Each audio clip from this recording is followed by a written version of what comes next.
All right, so Mr. Mayor, members of council, at this time, we want to brief City Council on really probably the biggest portion, probably one of the biggest projects that's included in our current flood protection program. And we're at a point now where we have a guaranteed maximum price. In order to move forward with the project, we need to move funds from other projects that aren't ready for construction at this time, knowing that we'll work on the budget, work in the future budgets to refund those projects. But we're bringing council an update on where we are with the mega bundle projects and also to talk to council about where we are from a funding standpoint. The goal with this briefing is to let council know that we want to bring forward a ordinance to transfer funds so we can move forward to executing this contract so we can get this project really kicked off and started. So the next voice you'll hear will be our city engineer, Tony Utterback, and she'll brief city council on the mega bundle and where we are at this time. Thank you, Mr. Manager. He just gave most of my presentation. Good afternoon, Mayor, Vice Mayor, members of the council, Mr. Stiles, Mr. Dehaney. I'm very happy to be here today to present to you on funding the Windsor Woods, Princess Anne Plaza, and the Lakes mega project. I have with me Kevin Chatelier. I have with me Mike Mundy. I have with me Mitch Rubin and LJ Hansen. So why are we here today?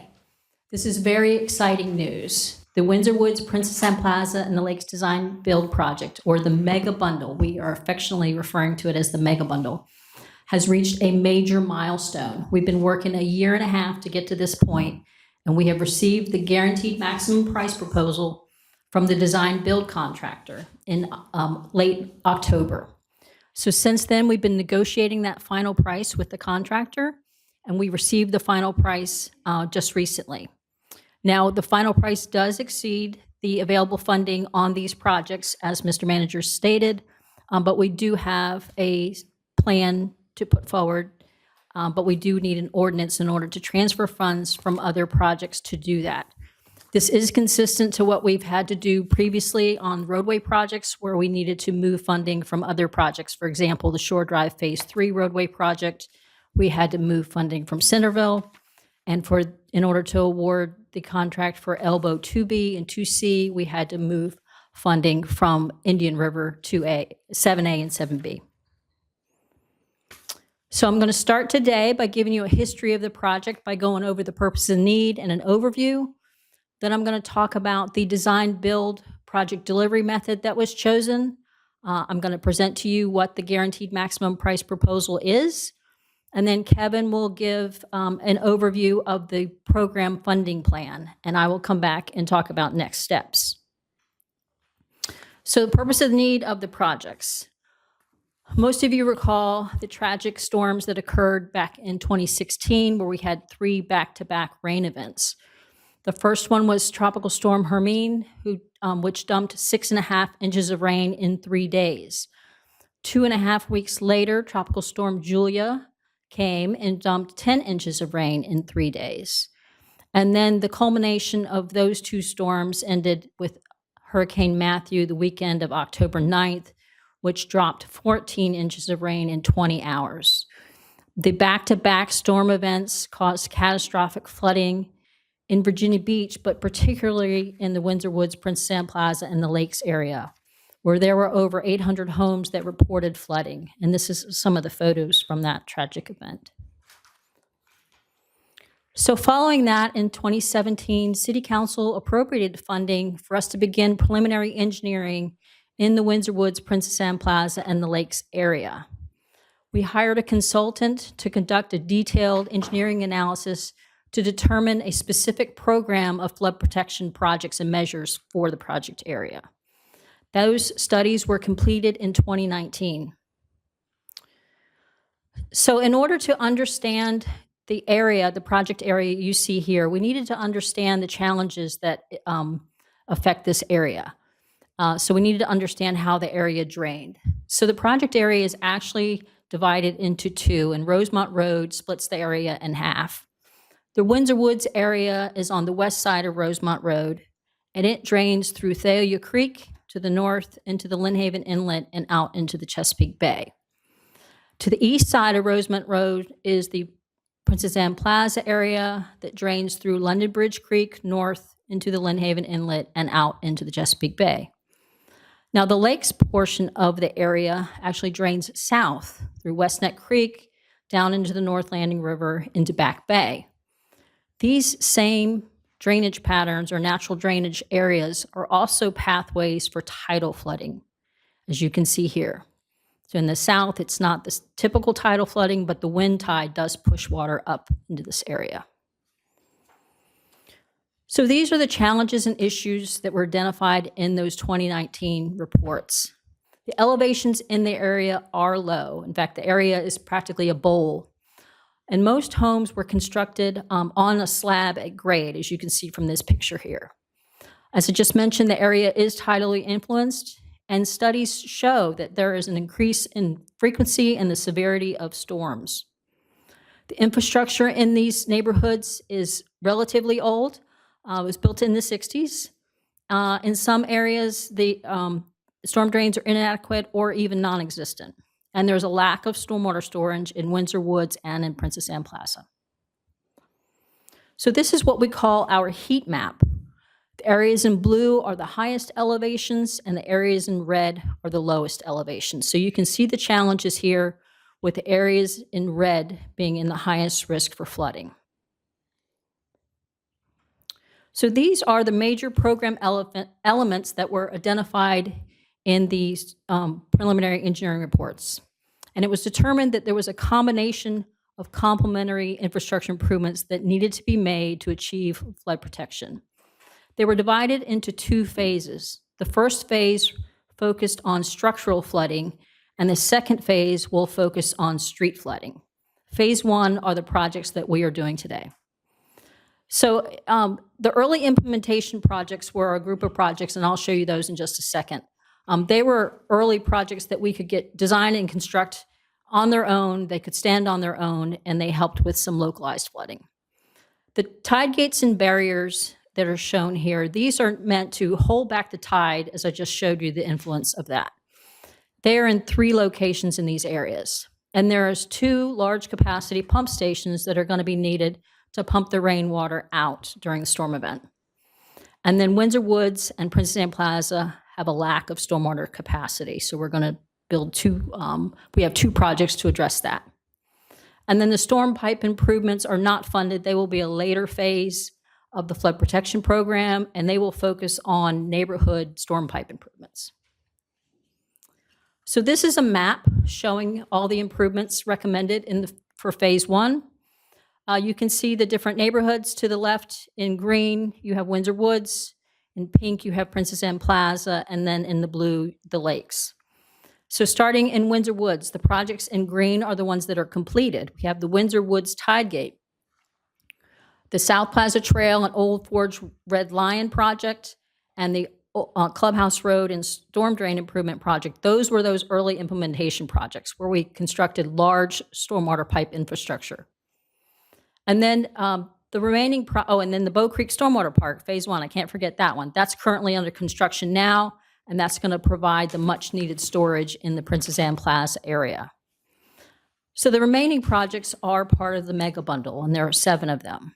Starting in Windsor Woods, next to the Tide Gate, we have the Windsor Woods Pump Station and flood barriers. Also in Windsor Woods, we have improvements at Thalia Creek and Lake Trashmore. And then moving over into Princess Anne Plaza, we have North London Bridge Creek, Tide Gate, Pump Station, and flood barriers. And then moving down into the lakes area, we have a gate that will be constructed along Holland Road. And along Lynn Haven Parkway, we have the South London Bridge Creek channels, Tide Gate, and barrier. So now I'm going to give you a brief overview of each of those projects and what they do. These are the 7 projects, starting with Windsor Woods. This is a graphic of the pump station that is proposed here. It's a large capacity pump station that will be able to pump 800 cubic feet per second. There will be a control building, as you can see here, and you can also see the existing tide gate that was completed. Now, it's important to note that this is the permanent pump station. This will replace those temporary pumps that are out there today working with the tide gate. It will also include a flood barrier along South Boulevard. These will be low-height earthen berms and concrete walls. to protect from any stormwater coming around the outside. And then we will improve Thalia Creek by installing culverts and channel improvements between Lake Trashmore and Lake Windsor, so we'll be able to pump them down to provide storage for Windsor Woods. So the idea here is the tide gate is closed during a low tide event. We're able to capture storage behind the gate and pump any stormwater out over the gate. So in the Princess Anne Plaza area, we have a larger stormwater pump station. It's able to pump 1,400 cubic feet per second. You see here the rendering showing the control building, the location of the pump station, and there's a tide gate that will cross North London Bridge Creek, and there will also be flood barriers adjacent to North London Bridge Creek to keep the flooding from coming around the outside. Same concept, pumping down in order to provide storage behind the gates. And then finally, in the lakes area, we have 3 projects, starting with the picture you see here. This is the South London Bridge Creek Channels and Tide Gate project. We're going to construct a tide gate on London Bridge Creek, as you can see, and we're going to separate the lakes and the Green Run canals to provide additional storage. And we're going to construct flood barriers along Lynn Haven Parkway. And this is going to be a system of low-height flood walls, berms, and gates. And then finally, at Holland Road, we're going to construct a tide gate on the west side of Holland Road. So in 2018, all of these projects were estimated to cost approximately $290 million. Now, that was based on very high-level conceptual plans and what's called a Class 4 estimate. And a Class 4 estimate is meant for budgeting purposes only, and it can actually range from plus 50% of the actual cost of the project. Completing the projects would have taken nearly 40 years with the funding levels that was provided by the stormwater utility fee. So we had to prioritize the projects based on the benefit that they provided. So the first project that we funded was the Windsor Woods Tide Gate. And as you know, that's constructed today. We have already used it and tested it in storm events to keep the tide out. The second project that was funded was the Bow Creek Stormwater Park, also under construction today, and it has also provided benefit this past summer during the storm events. But moving ahead, when we received funding from the bond referendum, that allowed us to move ahead with the rest of the projects in the program. But we needed to come up with a strategy to streamline and expedite the design and construction of the projects. So we looked at using a single prime contractor and project bundling. And this was actually put into a resolution when the bond referendum passed. So this is the design build project delivery method that we chose. It's called progressive design build project delivery. So why progressive design build? So I've put some, I have a comparison chart here with some letters or words in bold to compare the progressive design build delivery method against the traditional design bid build method. The progressive design build method is a collaborative single contract with one design build team. It is selected based on the best value. It includes open book pricing where the total cost of the project is negotiated. There's a high level of collaboration. There's a lower risk of change orders. And there's a consistent and owner participation throughout the entire process. And it is faster due to the concurrent design and construction activities. Whereas the traditional design bid build is a linear sequential process. There are separate contracts for the designer and the contractor. The contractor is selected based on the lowest competitively obtained bid. There's minimal collaboration with the city. There's a higher risk of change orders, and the owner has less involvement during the construction phase. And it's also longer due to the fact that it's sequential in nature. So how did we choose the design build team? The progressive design build procurement process is a 2-step process. The first, and that's according to state code, the first step includes selecting the team, and it's based strictly on their qualifications. And that involved issuing a request for qualifications or an RFQ. for the teams to submit their statements of qualifications, or SOQs, where they submitted their experience of a project similar in size to ours, and they submitted their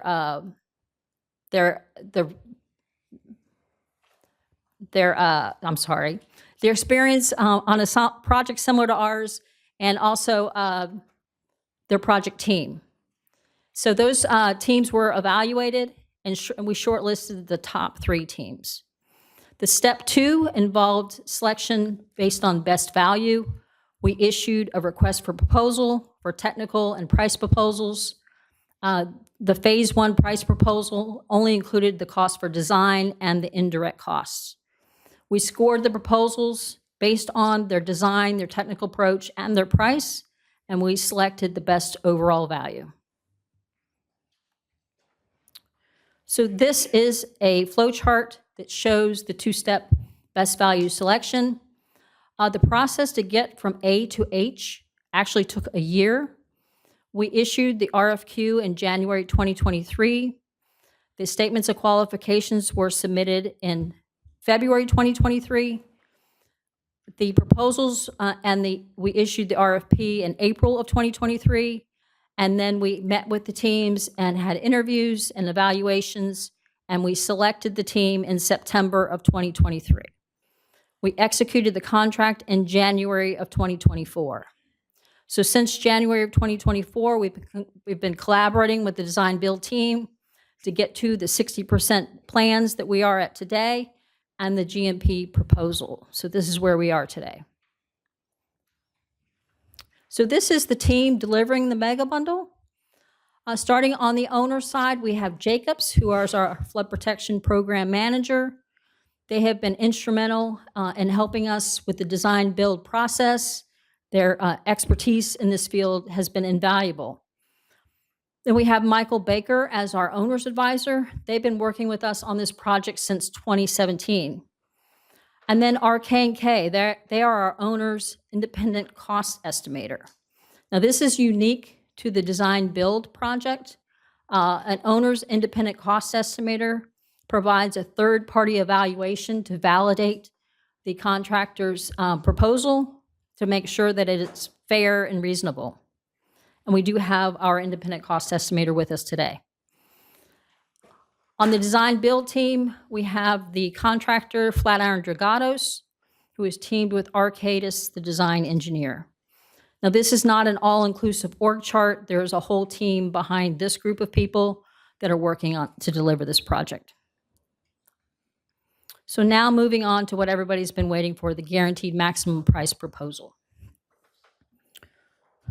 So the guaranteed maximum price that was presented to us by the design builder is $488.97 million.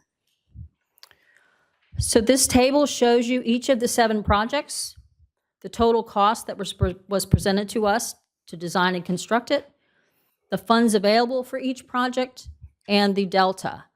So we have $85.3 million currently available on these projects, and we need an additional $403.6 million to execute the contract. So to give you a history of the evolution of the price, the original estimate at 50% design was $564.9 million. After we progressed to get to where we are today at 60%, the first GMP submittal was $508.5 million, which was a reduction of $56.4 million. Now, that's what we'd expect in a progressive design build project. We work from 15% design. We value engineer certain items in the contract. We have design refinements, and we get the cost down. So since then, we've had further negotiations, and we've saved another $19.6 million to get to where we are today at the $488.97 million. So I know you're asking yourselves, how do we know this number is correct? So as I mentioned, our independent cost estimator provided independent estimates at each of the major project milestones and compared them with the estimate the design builder provided each one of those submittals. They also worked together, the estimator and the design builder, to resolve any significant differences. So this independent review was essential. It provided us a way to ensure that risks were minimized while ensuring the project costs were carefully controlled from the start to the finish. And for the final GMP review, our independent cost estimator's estimate for the direct construction cost was within 3% of the design builder's estimate. Now moving on to the proposed funding plan. So we will need to transfer funds from other projects in the flood protection program to fund the gap. The projects chosen for transfer were based on available funds on these projects and also the expected delivery dates.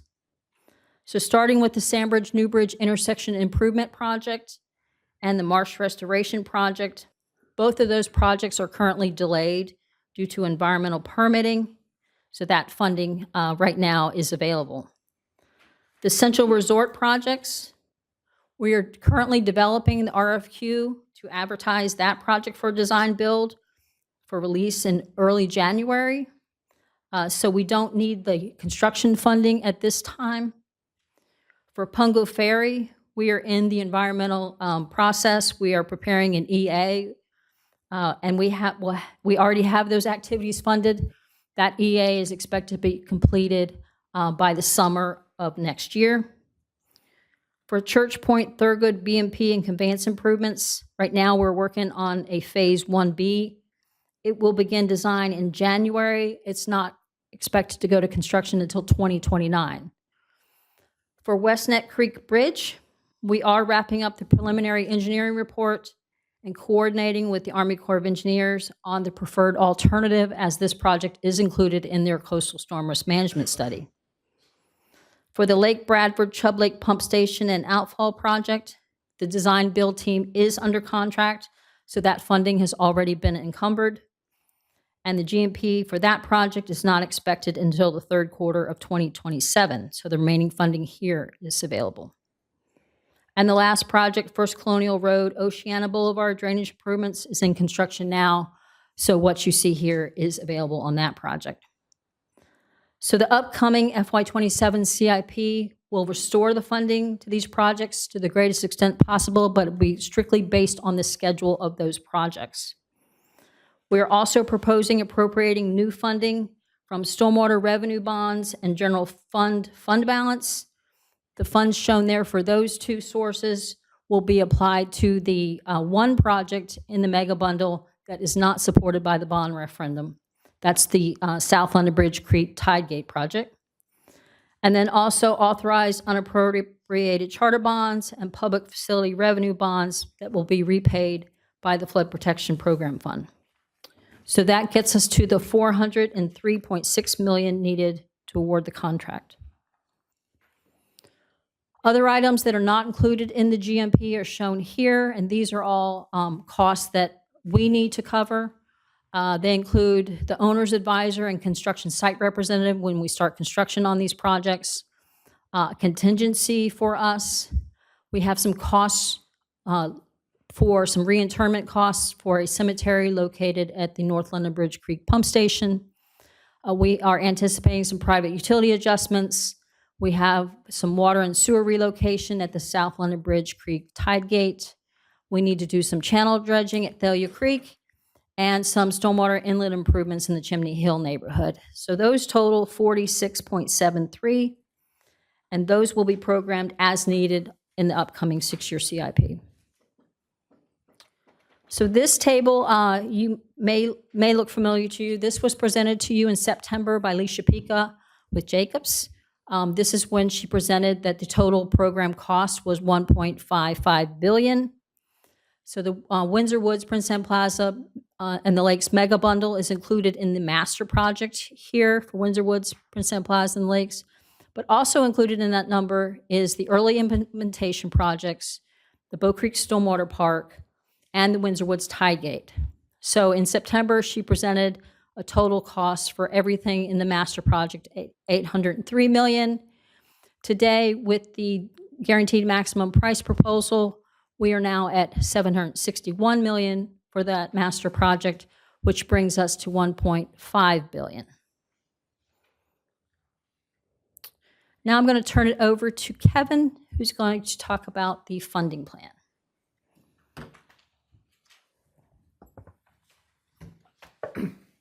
Hey, Kevin, how you doing? Good. Thank you, Mayor, Vice Mayor, members of council. So Tony covered a great deal in that presentation talking about the mega bundle, and there are certainly some big numbers and a lot of history related to this project. So City Council might recall last year about this time, we did a presentation by committee where a section of it I came up and I talked about the long-term funding plan and strategy associated with the flood protection program and what tools City Council put into place. So I'm going to continue that on the back of Tony's presentation and talk about some of the components that are in the funding plan being proposed and will be included in the upcoming ordinance for City Council's consideration. Starting with, I'm going to back up briefly. And before I get into the bond referendum and the charter bonds associated with that, in the funding plan that Tony covered, you might see down towards the bottom the general fund balance of about $14 million. Prior to the adoption or the approval of the bond referendum, years ago, City Council established a real estate dedication, the equivalent of 2.5 cents of the real estate tax rate, that is utilized to support general fund operations for stormwater purposes, mosquito control, some other engineering purposes. And so what this number here represents is a restricted portion of the general fund balance that has lapsed over the several years and has accumulated. And so it's a rolling number of about $14 million that is specifically earmarked for stormwater purposes. So what this will be doing is appropriating that from the restricted portion of the general fund balance. So whenever, if approved by City Council, it will not be reducing the fund balance as a percentage of next year's estimated revenues. Instead, it's from the restricted portion. So I just wanted to back up and follow up on that. As everybody's familiar and aware, flood protection and the stormwater has been the number one priority for City Council for several years. Since Hurricane Matthew really brought it to light, and City Council's been putting tools in place ever since that point in time to help us get to this point in time. So a little bit of additional background in terms of the funding mechanisms put into place.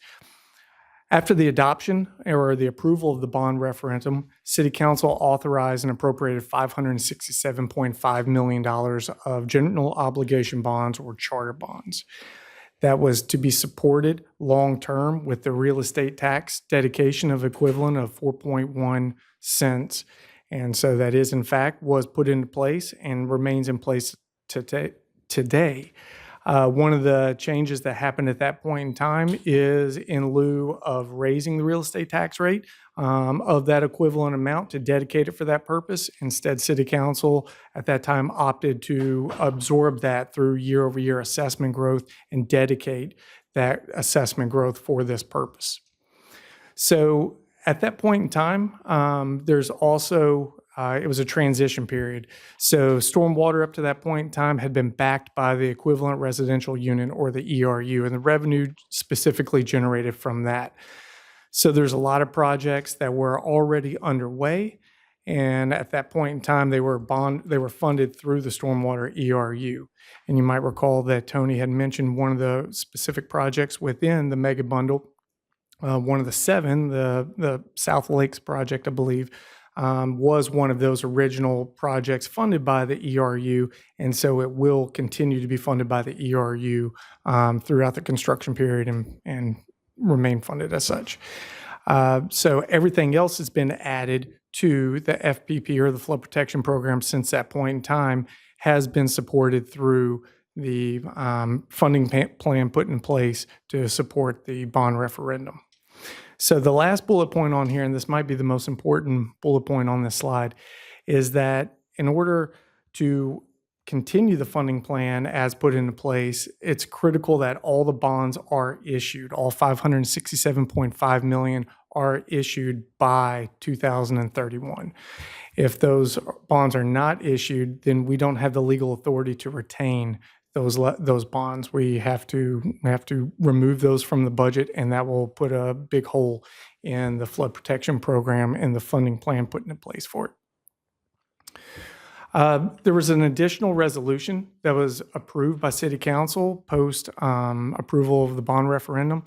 And so I typically don't read, however, I can't summarize it any better than the verbiage as what was in the resolution.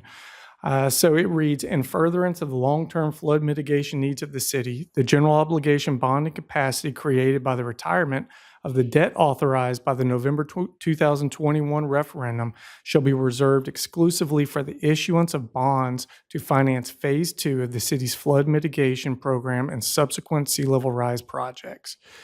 So the real estate dedication that we were previously talking about, the 2.5 cent general fund dedication, as well as this mechanism here of retaining the retired bonds in charter bond capacity generated through the referendum is really the long-term financing plan that we're talking about.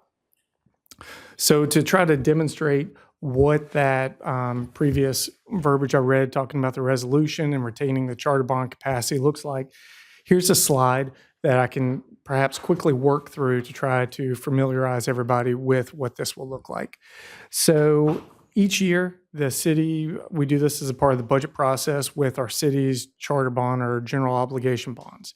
So per the charter, the city's allowed to, whatever the calendar year retirement of debt is for that year, the city's allowed to authorize that plus $10 million in a given year.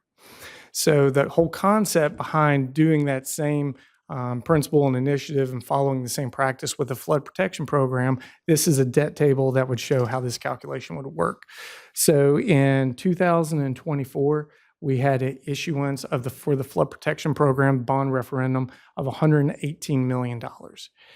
Each year that debt service payment is made, there's a retirement of about $5.9 million of the original principal. And so that's lockboxed, if you will, to be retained, specifically to be reappropriated for the flood protection program in a future point in time. So the visual, the $118 million, each year the $5.9 million throughout the 20-year debt service payment associated with that, it accumulates over a period of time to be repurposed. And you can actually see that at the very bottom of the table here, the cumulative unallocated bond authority, you can see the $11.8 million there at the end of FY 25-26. That is a component of this proposed funding mechanism that Tony had on the previous slide to be appropriated to help put towards the awarding the contract, having the funds in place to award the contract for the mega bundle. So that's one issuance, an example of that. But that was the first issuance. There's several more issuances to come, which will result in additional principal retirement occurring each year and therefore creating additional capacity to be appropriated at a future point in time. So trying to take a snapshot and look at what that might be like in a proposed budget or in future budgets. This is just a capacity example. So working left to right, obviously the $567 million, that was the appropriations to date, which is the ATDs. And then FY26, you can see from the second row down, the FY24 charter bond issuance and sale appropriating that $11.8 million for additional purpose and utilization within the flood protection program. And then the $5.9 million that occurs each year. A future assumed sale is anticipated to occur in FY26 again. Again, this is based on information from last year in the adopted budget. This will be a decision that's really made based on a look at an assessment by finance and the financial, Davenport, the financial consultants to determine the right timing of these issuances. But for this purpose here, it's a hypothetical looking at what additional capacity would be generated from a sale amount in FY26 of that level. and then FY28, and so forth and so on. One thing that will be included in the proposal for City Council's consideration is the appropriation of nearly $64 million in public facility revenue bonds. So in authorizing or approving this, it'll allow the appropriations to be in place to award the contract and begin the construction to take place. What we can look at over time is the capacity of the flood protection special revenue fund to potentially absorb the debt service associated with the issuance of $64 million in public facility revenue bonds, or that could be a mechanism to modify that or change that means of financing in future years based on the availability of cash within the flood protection or special revenue fund. So I know that I covered a lot as well, and hopefully I was able to give some clarity or context as to what some of the words were in the means of financing of what Tony was talking about. But I'll be up here to be able to take questions, and I think Tony's going to come back up to talk about the next steps in the closing slide here.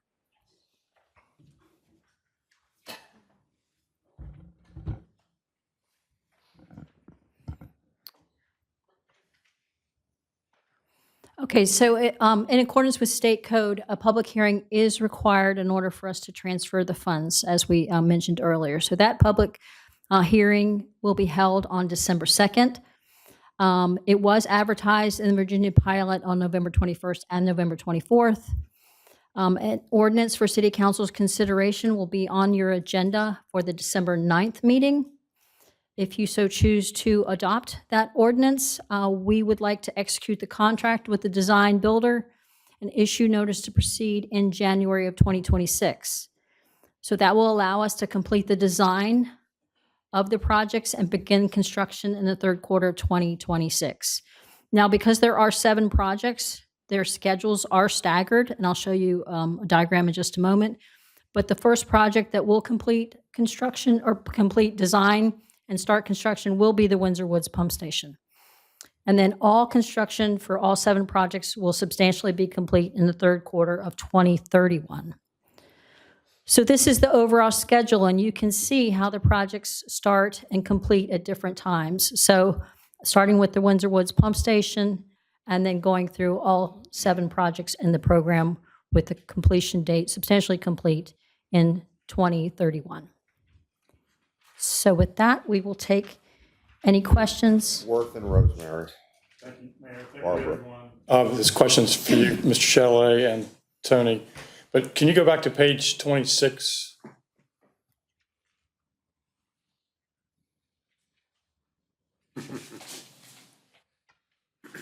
So on this, the top line items there, I understand postponing those and then pushing those out.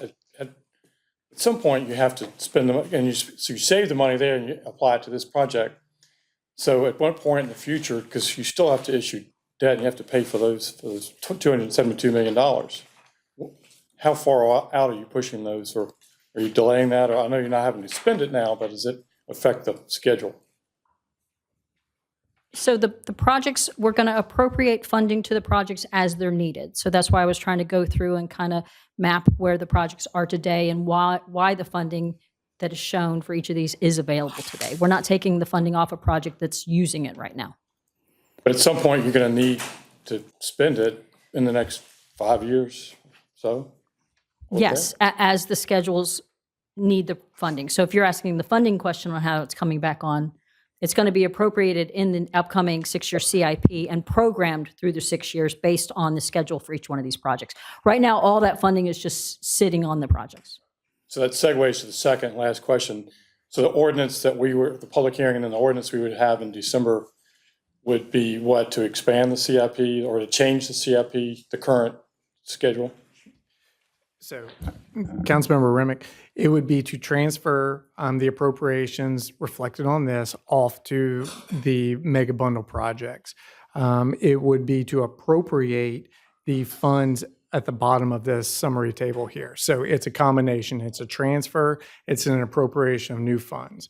It's actually the appropriation of the new funds which triggered the public purpose or the 1% requirement to have a public hearing ad associated with this action item. And then in terms of the programming the future years, you're exactly right. The program or the funds will be tied up and secured once we transfer off of this. It'll be tied up and secured to the execution of this contract, which bonds in a future point in time will be issued against, and then retiring that annual debt will create additional capacity to be reappropriated. And the thinking and the idea is reappropriate to the projects based on the timeline of when they're needed for that. So if a project needs design, construction, or design on that, then it can be appropriate as such. The other kind of math that's not a visual up here is it's not all of the funds being taken, transferred off of these projects in their entirety. There's still, I believe, close to $80 million that will remain on these projects for public works staff to continue making progress on these. So this transfer is not bringing the whole flood protection program initiative to a gridlock and tying it up in this one initiative. If I could just say, I think it's a brilliant way to address, what was 567 and now 1.53 or 52 billion. Is just brilliant. And I thank you for your effort, everyone. Rosemary and Barbara. Mr. Duhaney, I have to compliment you on having the most brilliant staff. Tony, you and Kevin and your team have put together an amazing, very, very complicated presentation.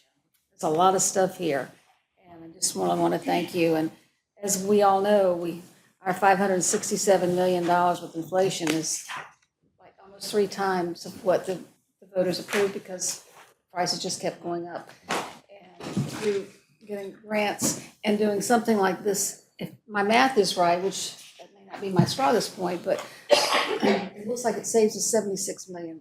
Is that about right? She's talking about Oh, yes, you're correct. You're actually correct, yes. I thought you were talking about. That was what I wanted to hear. But, Yes. and one of the best things about it, and I know you put a whole page on it, is GMP, Guaranteed Maximum Price. That is so fantastic because so much, we still don't know what will happen with inflation. We know there's always some inflation, but that will absolutely control the prices. And I know that y'all do a really good job in delaying a few things, but the delay is not going to really be, I don't think, that noticeable from what I can tell.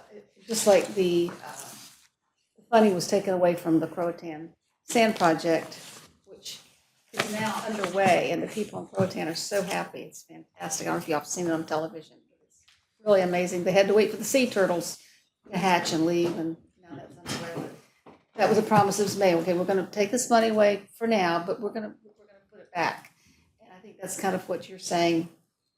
That's an example of what you're saying is here. But I have to also really give a shout out to Councilman Bellucci that has, I think this is 100% in his district. And he has worked really, really hard to protect the families and the homes that were under such duress. And we really care and we love our citizens. And this huge, huge financial obligation that we're going to take on shows that how we value everyone with their homes and protecting them for the future so that we continue to have a thriving city. So thank you so much. That was well said. Barbara? First of all, Tony, I want to say you're a great public speaker. I didn't miss a single word that you said. So many folks, I have to really struggle. You're good. You're also good with the financing. But I am concerned at these transfers because I look at where these transfers come from. And I know that you all are comfortable that you have got the financing in place to make them happen, but sometimes our folks don't always trust us to that level.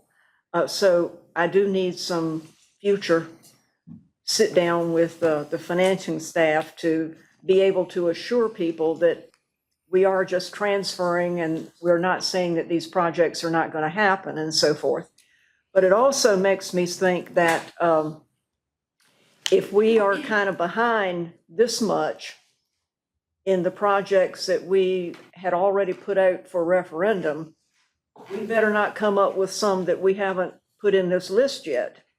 That means we've got to be very careful with how we do things so that we are not creating other projects that are going to flood. We've got to be mighty careful. And I'm not sure that we've reached that level. But a lot of my questions were along the line that Mr. Remick was asking as far as the transfers and being assured that we're going to be able to do this because we're going to have these projects, the Windsor Woods and so forth, done by 2031. But these other projects are much beyond that.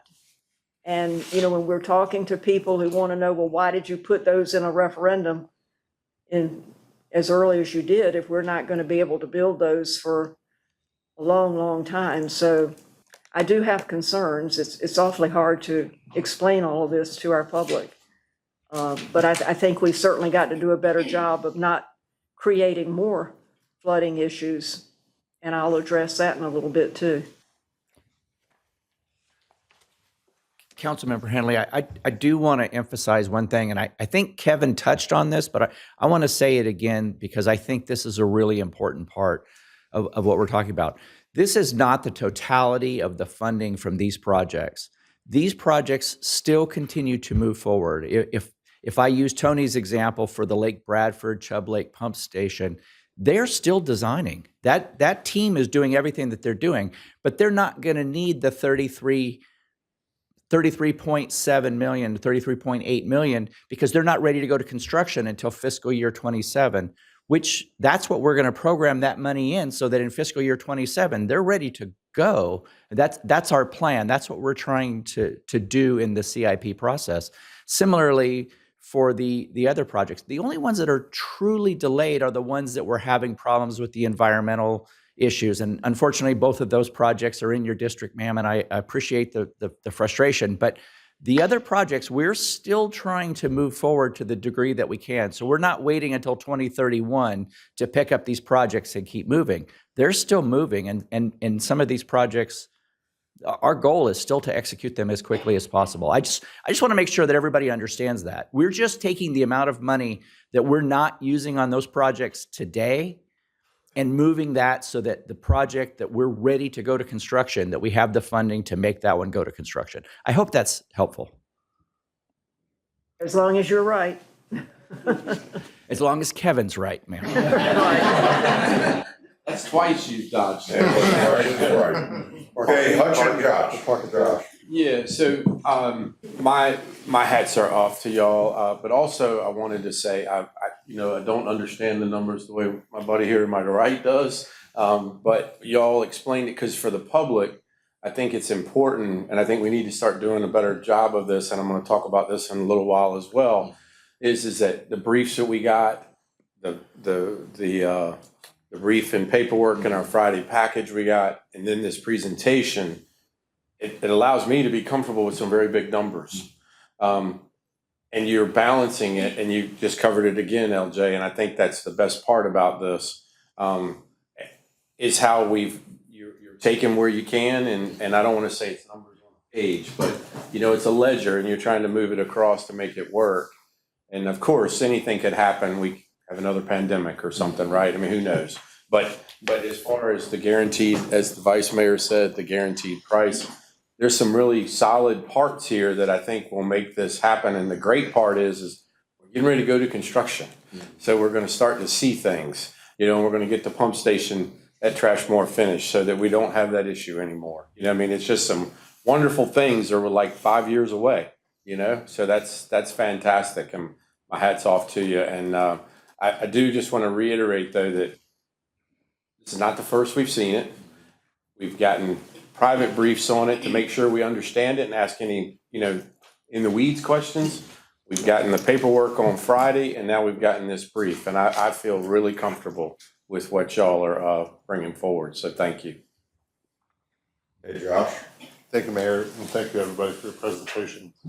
And LJ, I think that last reiteration that you just did, the way I've always thought about this, and correct me if I'm wrong, is this $567.5 million is essentially like a line of credit, right? So we'll use it, we'll pay for projects, and then once the debt is paid off, the credit line remains open for us to use for future projects. So the money that has been appropriated in the past, like you were saying, is essentially latent, either capacity or unused capital that is just sitting there, that those projects are actually happening and being designed and under some phases even of construction perhaps, or property acquisition.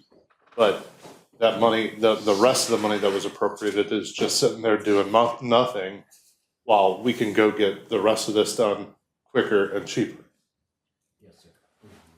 Yeah, and I also like to add, Councilmember Schulman, you're correct, but also the proceeds that 4.1 pennies generates more than the 567 because it grows up with the assessment each time, right? And the big thing that we're trying to dance and protect is our credit rating, right? So we could be irresponsible and leave the money on these projects and then just come to council and say we want to take additional bond capacity and load up that way. But then when we got to explain that to the rating agencies, they're going to say, well, this project isn't out there and you don't need that till 2030 something. So why are you doing that? Why don't you take the resources that you're not going to use for another 6 years and move it forward, right? That's the best way to preserve our rating, our overall rating, keep our AAA, which allows us to get that cheaper, and kind of keeps the city in a solid financial footing as well, right? So those are some of the things that we're doing in the background while we make these decisions and bring these recommendations to you. Because as Kevin mentioned, it's not just us, it's the finance department, but also Davenport, our financial advisor. And they go to market several times a year for several different clients. So they're always advising us on what's the best way to navigate our CIP and also our bond and debt limits. But LJ, I don't know if you want to add anything else to that. The only thing I wanted to say is that, Councilman, I agree with you. This is our belief of the most responsible way to make use of this money. We want to put it to use in construction rather than letting it sit there and depreciate due to inflation. If this money just sits on a ledger line item and we're not ready to go to construction on that project, it makes a lot more sense to bundle it into a project that we're ready to go to construction and put it to use. I think that's what the taxpayers are expecting. Okay, Amelia, and then Stacy. And I want to thank you for this project. It really sounds doable. I like the way I'm seeing it is as though it's staggered. So even though you have all construction completed by 2031, you've already finished Windsor and you're going on to the next and so forth. Just touch base on that if I'm on the right track. Yes, ma'am. So as I mentioned, the Windsor Woods Pump Station is going to start, but we're also going to have other projects starting that are staggered. So you're going to have one project starting construction and maybe 6 months later, there's another one starting. So they're all staggered, but the final completion date is 2031. And then also to note, as like for the pump station, as it's completed or substantially completed where we can actually accept it as a city, we can take it over and start using it. So even though the rest of the program is still under construction, as the projects are completed, we can accept them into our maintenance program and actually use them. Thank you for working towards reducing what that original estimate was. Finding other pockets to reduce it. And important what our city manager mentioned about our AAA rating. Keep that in the pot. There's a plus for other constructions and so forth that will come in the future. Thank you so much. Stacy. Very impressive. I know that's a lot of hard work and great results. Just a question in the weeds, I guess. That there was $80 million available in the, and there's a mega bundle in the funding of the mega bundle. So whatever the source of that is, this program will, 85 million. So the transfer of these funds will fully fund this mega bundle, the 588 or whatever. So the funds that were being deferred into these 7 projects, those will go elsewhere now? Or will you continue to fund these? So, Councilmember, if maybe I could try. So, all these projects, except for the one I had made note of, the South Lakes project, were the appropriations in place, were a portion of the $567 million bond referendum. So that is that $85 million that's already on the projects. Okay. So it's a component of them is already, the bond referendum charter bonds are already allocated to that. The bulk of the remainder amount to be transferred, well, the transfer amounts to these is also the 270-something million, I believe, is from the bond referendum as well. That's part of the $567 million. Okay. The other components, the new appropriations, those are new means that weren't a part of that charter bond, the bond referendum charter bond amount. Does that make sense? If I may, though, talking about that, in light of the remainder of City Council's conversation that you were just having, I know everybody's excited about getting the contract there and the future. From a financial standpoint, this is in the weeds. I'm excited about it as well because if you recall, one of the things that I had said is the last bullet point on this. If all of the $567 million is not issued by 2031, then we don't get to retain that for the phase 2 or to replenish and put back towards these projects and reappropriate in the future. That's just charter bond capacity that's lost. So it'd put a big hole in the overall financial plan. So the fact that such a significant contract is on the verge of being awarded and construction beginning, that's a sizable amount that I think finance is going to be happy to see to take to the market and issue that, which will then result in the retirement of that debt that we can then funnel back into for future year appropriation. It's huge. Okay, Patrick. And Mr. Mayor, members of council, we typically, each year towards December, we really give City Council a financial overlook or outlook of the city. Next week, Davenport, who's the city's financial advisor, is going to come and give City Council the typical briefing we give you so you can kind of see where we are on as it relates to our debt metrics and our debt capacity and things like that. So it would have been good because of the timing we weren't able to have Davenport come and give you that presentation before this one, because that would have kind of helped you see where all of this fits in the big picture. But as we show you all each year, we always try to give you a sense of where we are with the flood protection program and what's it looking like, what it's generating over a time horizon to kind of calm the fears and the concerns about how we're going to get there and how we're going to navigate these inflationary cost increases. It's a big hurdle. It's a big challenge, but it's workable and it's doable if we be patient and we maintain the financial rigors that the City Council and the public has expected from us. Okay, anybody else? Let me just say, with this situation, sometimes, yes, I do repeat myself, but it's worth repeating. This, again, is another one of our confrontations with reality. This is something that we had to deal with. Hurricane Matthew back in 2016 was a game changer in many, many ways. We did a total pivot to the point where this topic we're talking about is our highest priority, closely followed by public safety, schools, and attainable housing. I will say again, at that time, I was doing a lot of home care PT. I was in a lot of neighborhoods. and I remember the devastation. And once again, of seeing people's entire lives on the front lawn, their memories on the front lawn. You know, the amount of damage that was done is real. And I remember at the time, we made a commitment that we were going to be doing something extremely proactive. You know, I remember we had a neighborhood in my district when I first got elected was, flooding, right by Windhaven and Indian River Road, Bridle Creek Road. And, we did a quick, pump station. I think it was $6.5 million, and it took care of the problem. And we got to take care of the problem. And I think we made a commitment to take care of the problem. But the one thing I will also repeat, we absorbed into our budget the 4.1 cents. Okay, and I think that's very important that we remember going forward. And but once again, the commitments are going to be there. And once again,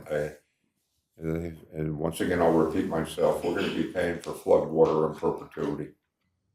And but once again, the old Marine Corps motto: innovate, adapt, overcome. And I think this is what you did in today's presentation. Kudos to all of you. Thank you.